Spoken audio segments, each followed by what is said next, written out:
ये तीसरा अभियान है, इससे कुछ 2 अभियान चल चुके हैं।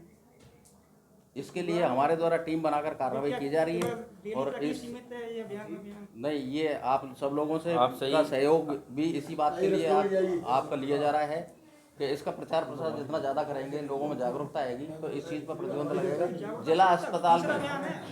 जिला अस्पताल में भी हमारे द्वारा पीएमओ साहब से मिलकर के कई बार ये किस सर की है, उसकी आड़ में ये लोग करते हैं। मैं इस चीज़ से नकारता नहीं है।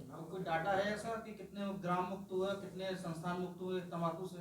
ये डाटा नहीं, स्कूलों का डाटा हमारे पास है, वो हम आपको दे देंगे, बिल्कुल दे देंगे। गांव का डाटा हमारे पास सीओ साहब से आ रहा है। वो जिले में सर सर्वेक्षण करा है कितने मतलब युवा तंबाकू का सेवन करते हैं?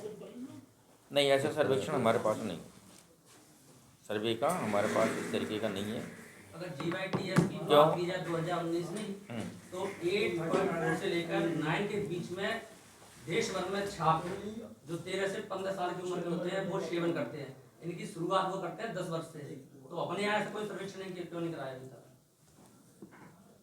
नहीं, इस तरीके का क्या है कि स्टेट गवर्नमेंट से कोई हमारे पास आपने कहा ना कि स्कूलों का हमने हाँ, स्कूलों में नहीं है। बिल्कुल, स्कूलों की क्या है कि जो स्कूल परिसर है ना, उसमें इस तरीके की कोई भी एक्टिविटी नहीं की जाती है, जिसकी मीटिंग हमारे यहाँ कलेक्टर साहब की अध्यक्षता में होती है और वहाँ से पूरे जो एजुकेशन डिपार्टमेंट बैठता है वो भी हमें रिटर्न में एश्योर करता है और रिटर्न में देता है कि हमारे और कोई परीक्षण हो जिले भर में तंबाकू से कितने युवाओं की मौत होती होगी साल भर में, बताइए आप। कोई डाटा नहीं है। देश भर की बात की जाए तो शायद देश भर में प्रतिवर्ष 13 लाख से ऊपर ज्यादा युवा मौत के मुंह में जाते हैं इसी तंबाकू से।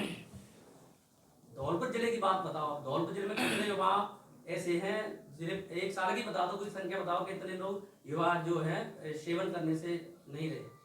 ठीक है, कोई डाटा तो हाँ, अभी आपको ये डाटा हम उपलब्ध करवा देते हैं, अभी दे देते हैं आपको, ये करवा देते हैं। अगर सर जी विद्यालय परिसर के बाहर खुलेआम तंबाकू बिक रही है, गुटखा बिक रहे हैं, तो उसके रोकथाम के बारे में क्या है? नहीं, 100 मीटर के दायरे में वो किसी तरीके से गेट पे बिक रहे हैं। सर आप अभी चलिए, अभी ऐसा कोई स्कूल नहीं है जिसके साथ ये लोग फॉर्मेलिटी है कहने की ऐसे कहाँ है, कौन है, ऐसे कहाँ पर है? सर आप कोई सा स्कूल चले जाइए सर, सामने दुकान मिल जाएगा। और मैं अभी आपको उसका पूरा डाटा दे देता हूँ कि कितने सैंपलिंग हमने किए, इस साल में कितने किए और पिछली साल कितने किए, उसमें कितने तो सब स्टैंडर्ड के आए हैं, कितने उसमें फेल आए हैं और कितने केसों को हमने एडीएम साहब के यहाँ पेश कर दिए हैं और कार्रवाइयाँ हो रही है। लेकिन ये आपका कहना बिल्कुल वाजिब है और मैं भी उससे सहमत हूँ कि यहाँ वाकई में बहुत ज़्यादा मिलावटी मावा है, पनीर है और उसकी बिक्री होती है। आगरा बस स्टैंड में दुकान है बिल्कुल, लेकिन मेरी बात सुनो, लेकिन उस पर प्रतिबंध अकेला मेडिकल डिपार्टमेंट नहीं लगा सकता, उसमें सबकी सहयोग की जरूरत है।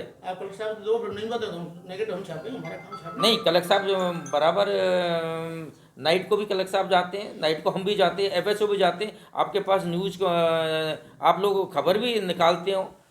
और ऐसा केवल और केवल धौलपुर जिला है जिसमें नाइट में कार्रवाई होती है, अदरवाइज ऐसा कोई भी हमारा जिला नहीं है राजस्थान में जहाँ नाइट में राजस्थान से MP के लिए डेली कम से कम 20 कुंटल मावा। चंबल है वो बाबा का कौन सा मंदिर है जो हमारे अधिकार क्षेत्र में नहीं है, लेकिन क्या है कि वहाँ पर क्या है वो चीनी और उसका किया जाता है।